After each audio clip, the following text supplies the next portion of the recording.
SaaS Backwards is sponsored by Austin Lawrence Group, specializing in demand gen for SaaS. It sure is noisy. I deleted 100 emails from vendors just this morning. Your buyer has gotten better at ignoring you, and you're gonna need a big idea if you want to cut through all that clutter. Austin Lawrence is just the right agency to help you find it. So if your campaigns are falling on deaf eyeballs, let's talk. Visit austinlawrence.com today and let's build something bigger.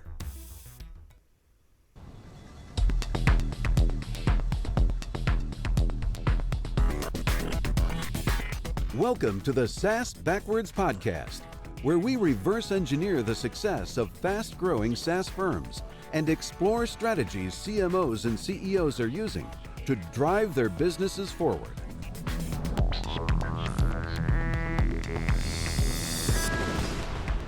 Welcome to SaaS Backwards, a podcast that helps SaaS CMOs and CEOs to accelerate growth and enhance profitability. Our guest today is Justin Schmidt, VP of Marketing at Compt. It's a SaaS that helps companies build, streamline, and scale employee perk stipends that delight teams and give companies a more productive and engaged workforce. Hey, Justin, welcome to the podcast.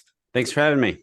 It's a pleasure. Hey, before we dig into the subject of the episode, could you tell everyone a little bit more about you and Compt? Yeah, certainly. My name's Justin. I'm the VP of Marketing at Compt. I've been very fortunate that in my career, my first real job out of college was I'm making scare quotes for those of us just in audio, a director of marketing at an e-commerce and video production company. And the reason I say I'm very fortunate in that is not just because of the title, but as a person who got to see the 365-degree view of marketing, of what it's like owning a budget, doing everything from talking to field sales reps all the way to managing the Google Ads account to trying to decide what to upload to YouTube and not. It was a really great sort of crash course in understanding that marketing is not just this single, right brain creative activity that sits inside of this certain spot in the org chart, but rather something that permeates the entire life cycle of the customer and the whole view of the business. So been very fortunate my whole career to kind of been in leadership and sort of strategic decision-making positions. And after spending, 4 or 5 years in e-commerce and B2C and 10 years in media publishing and direct consumer, and then the last 5 or 6 years in a B2B SaaS perspective, I think I've gathered quite a few perspectives and different points of view on kind of the entire function and discipline and career path as it exists, and happy to be here and share any of those insights that I've picked up along the last 15, 20 years and share that with your audience, and super excited about that. Compt specifically, at a certain point in your career, when you're deciding what it is you should do next, you're thinking about the tangible kind of spreadsheet benefits of a job, right? Like, what's the upside for an exit opportunity? What's the salary? All these other kind of things. And then you also weigh against that what kind of work you want to be doing in the sort of second half or later 2/3, whatever it is, of your career. And for me, I really wanted to work somewhere that valued and shared a lot of the same values that I have on, paying people fairly, maintaining a diverse workforce, trying to build a product that enables other companies and organizations to do the same thing.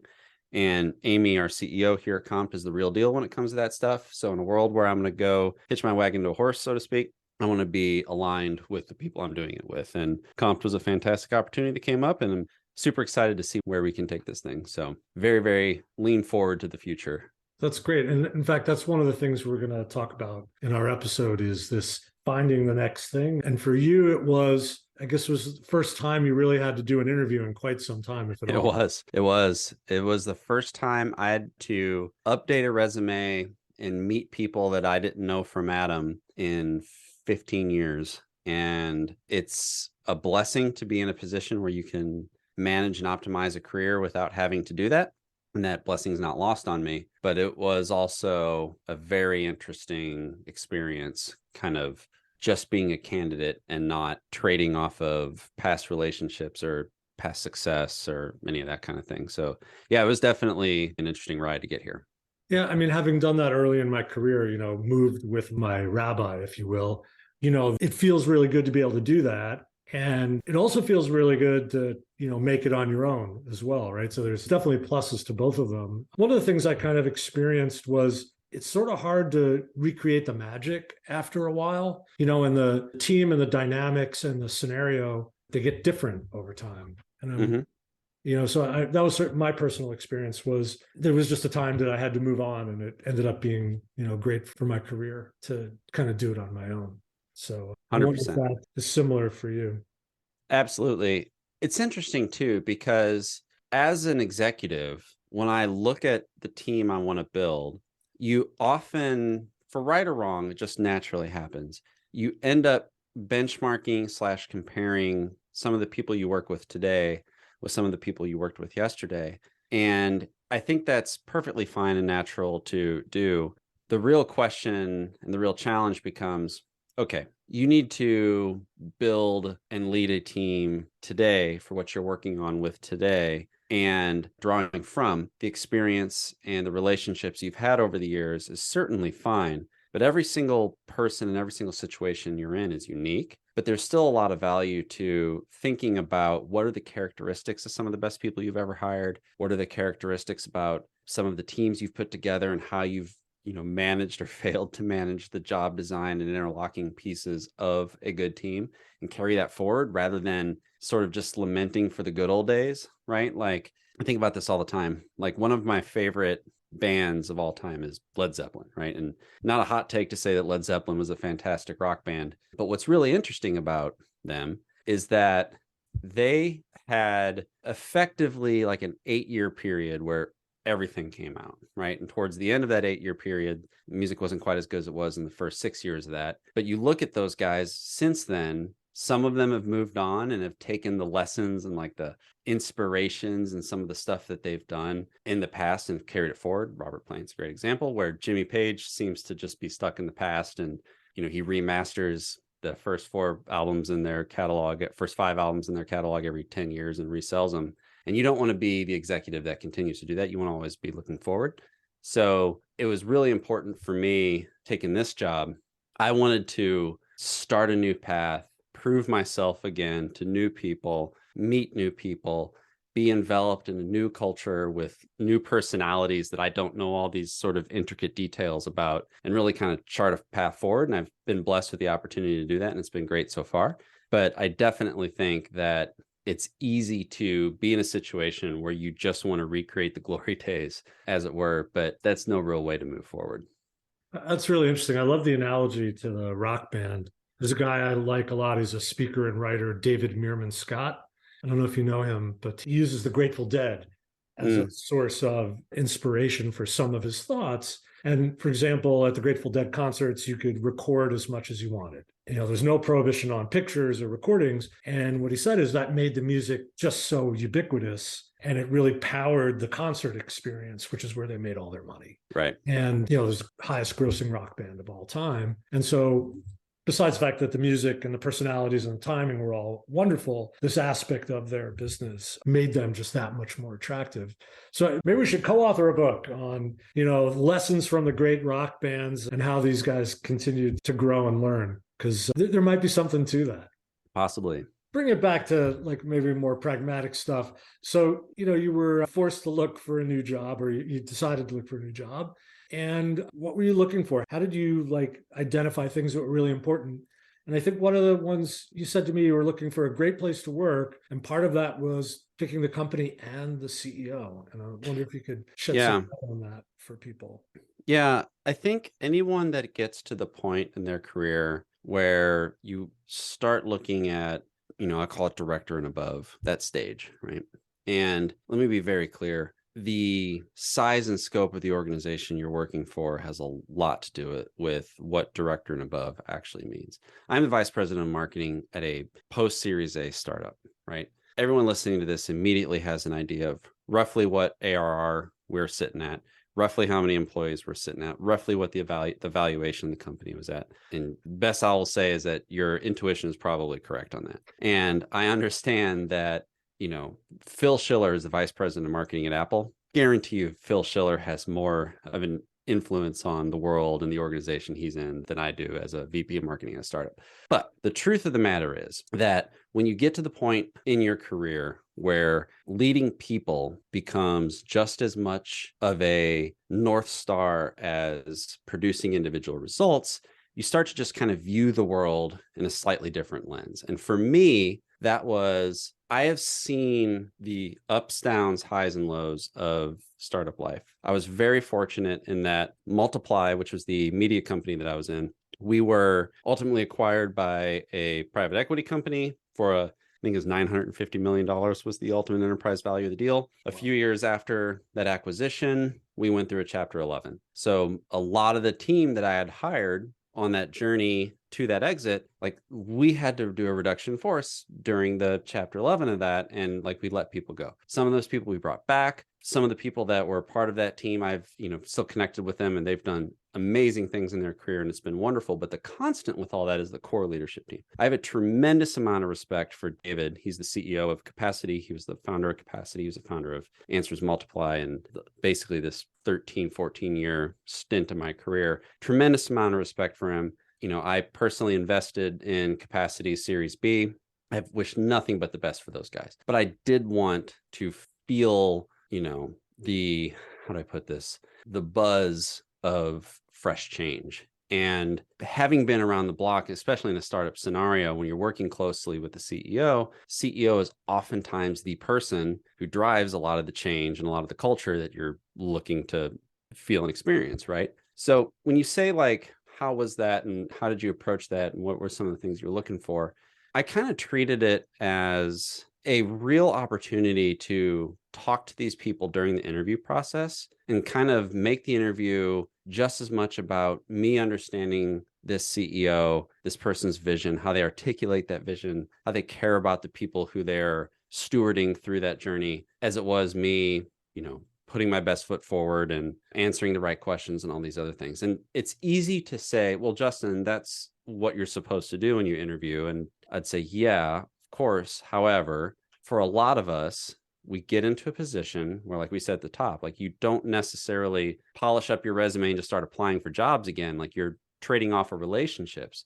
And there's something really magical about kind of putting on the candidate hat and just interviewing again as somebody off the street. It really gives you an opportunity to ask some really great questions and test your ability to read people and understand what their motivations are. So that was the big lesson for me, was take all of the experience in team building, interviewing people, et cetera. Take everything I like and admire about the person who I've associated with in the last decade and all the amazing things we've accomplished together. And how can I find out what qualities are the same, what qualities are different, what motivations are the same, what motivations are unique with all these new CEOs and companies that you're talk to going through the process. And you just kind of have to manage it like you do anything else. Set your goals, keep track of everything at a spreadsheet with, all the different factors of every opportunity I explored, and ultimately find what you feel works best for you. So it's almost like online dating, right? You meet those people for the first time. Now, Swipe right. Yeah. I mean, I just got married a few months ago, but Congratulations. thank you. Yeah. But I was on the market for 7 months, and which is not a lot of time, I guess. And it's interesting. I see a similarity, it's people say, you have a bad picker, if you go through a series of bad relationships, right? You could have a series of bad jobs too if you don't do a good job interviewing the people who might be your colleagues and your boss. Right. So you have to do that. Yep. I don't know if that's telling anybody anything, but maybe you have to have the courage to do that. And I think on the other side, there's respect for people that vet the opportunity as much as they put themselves up to scrutiny. No, there's absolutely a lesson here. It's a big lesson in letting go of ego and being fragile and being afraid to fail and putting yourself out there. That, again, you end up in a position in your career where that kind of stuff happens less. I mean, it's absolutely true. Go to any big career advice person. They're all going to tell you, build relationships. And ultimately, those relationships are going to pay dividends and going forward. That's just as true for, to go back to my Phil Schiller example, me as it is Phil Schiller. Whenever he decides to just to retire from Apple, I certainly hope he spends however many hundreds of millions of dollars in net worth he has in such a way that brings him joy. But again, the same sort of lesson applies here, where you kind of put yourself in an uncomfortable situation, and through those uncomfortable situations is where growth occurs. So for me, as someone that was, again, exceptionally fortunate to be in a position to build teams and interview and hire a lot of people, and not only interview and hire a lot of people, but interview and hire a lot of people who also interview and hire a lot of people, it's really empowering to put yourself on the other end of that transaction, right? So another way to think about this, I took a lot of the playbooks and methodologies that I would use to interview people, and then I would set myself up as an interviewee and go through that process. So concrete example, I took some early meetings with opportunities that I ultimately knew right from the beginning that I wasn't really going to be that interested in pursuing, but I wanted the reps of, flossing my teeth, cleaning all the crap that's on my windowsill behind me off, and like sitting down, getting a good, all that stuff's back. Good friend. Yeah, it's all back. I've the PlayStation logo and Godzilla are back on back on the shelf here. There. Yeah, we got RBG. Yep. Very good. Some stuff from the kids. But there's a real value in going through that process and thinking about best answers to the questions that I would get and how to navigate the conversations and just get the jitters out, get the feel for the position and the process out, which is all things you should do when you're hiring a new role, right? Like early on, you take conversations with maybe more people than you would when you get closer to the end of the role, because you really just want to like immerse yourself in what the candidate pool for that particular thing looks like. Doing all these as an executive looking for a job was really beneficial for me, and not something that I had done in a long time. And I remember telling my wife during the process, all this, I'm really glad I'm doing this, because if nothing else, it's just really cool to see people that you don't know personally validating your worth on the market by having these conversations with you. Yeah. So I think a fair point to make, and we can move on after that, is that this is batting practice, right? You have to be willing. 100%. You have to be willing to take swings. Yes. And you're not always going to be in the game so much as practicing your technique, so that when you have an opportunity that really is interesting, you feel really confident about how you're going to manage the interview process. Mm-hmm. So, related thing, I asked you and you said you got some help on the resume. I did. Can you briefly touch on that process and what you feel came out of it? Because I think people are sometimes reticent to make that investment because it's not free. No, it's not. It's not free. And resume writing / career coaching / toilet paper is all the same kind of thing. Like there's a strong correlation between the quality of what you're buying and the price you pay for it, right? Like don't buy cheap toilet paper, right? Same thing with this. And what's interesting for me is I spent a lot of the last 12 years reviewing resumes for people I'm hiring on my team. And as a director, VP, I'm not reviewing director, VP, CMO resumes. I'm reviewing individual contributors, managers, senior managers, specialists, et cetera, entry-level people. And if that's all you're critically evaluating, how the hell do you think you're going to be able to critically evaluate the resume of a vice president, senior director, chief marketing officer, when all you've looked at with a critical eye and all the feedback loop that you've built on, like, oh, that resume turned out an awesome candidate, or oh, that person ended up being, managed out of the organization 3 months after we hired them. How do you expect to be able to do that, right?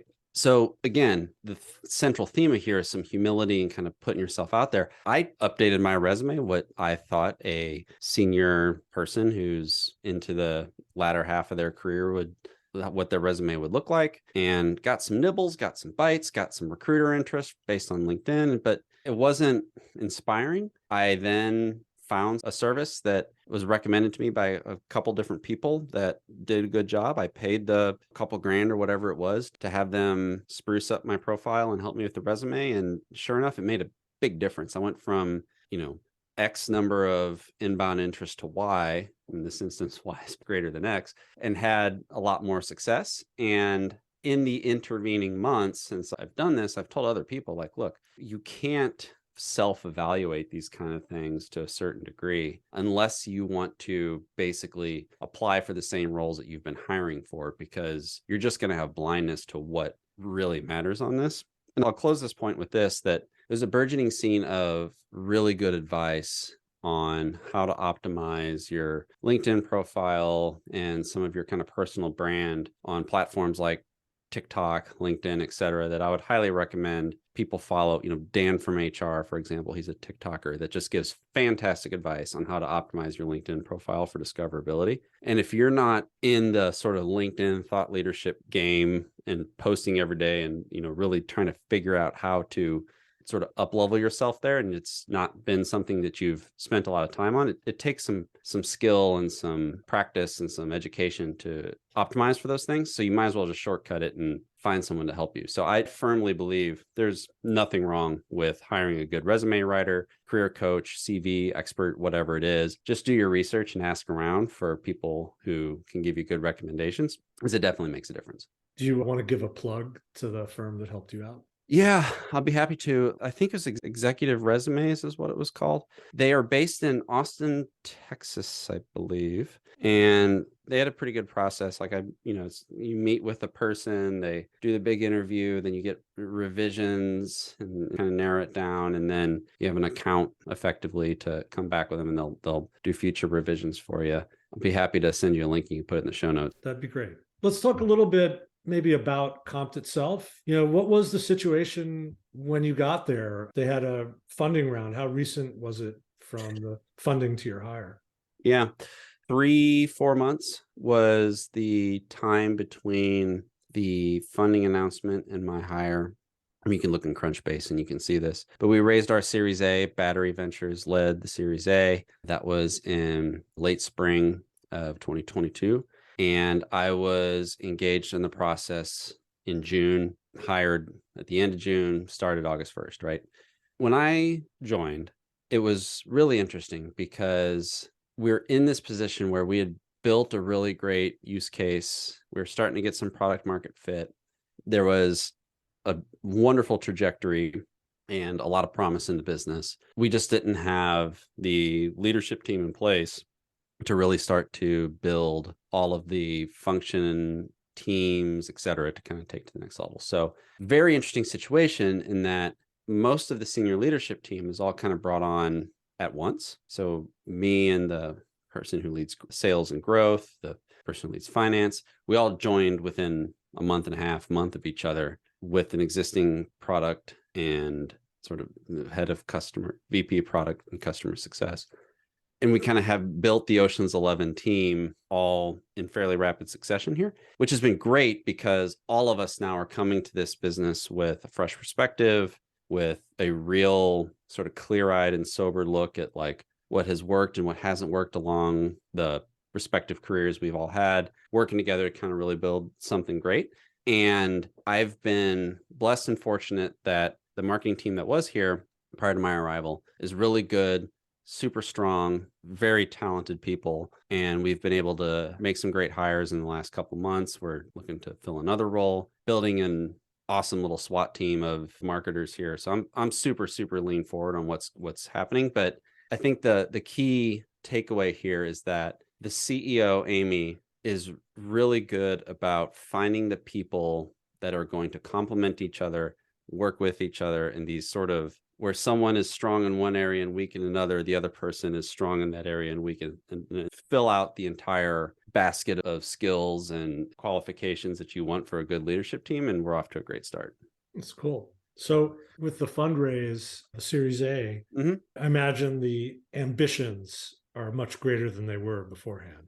Oh, yeah. Yeah. You take a check, and with that check in the little memo, it's like sell more faster, right? So, we definitely have to, when you raise the trajectory and you want to go further, you have to put a stronger rocket engine in the aircraft, right? So it's been a fun exercise of putting a lot of that stuff in place.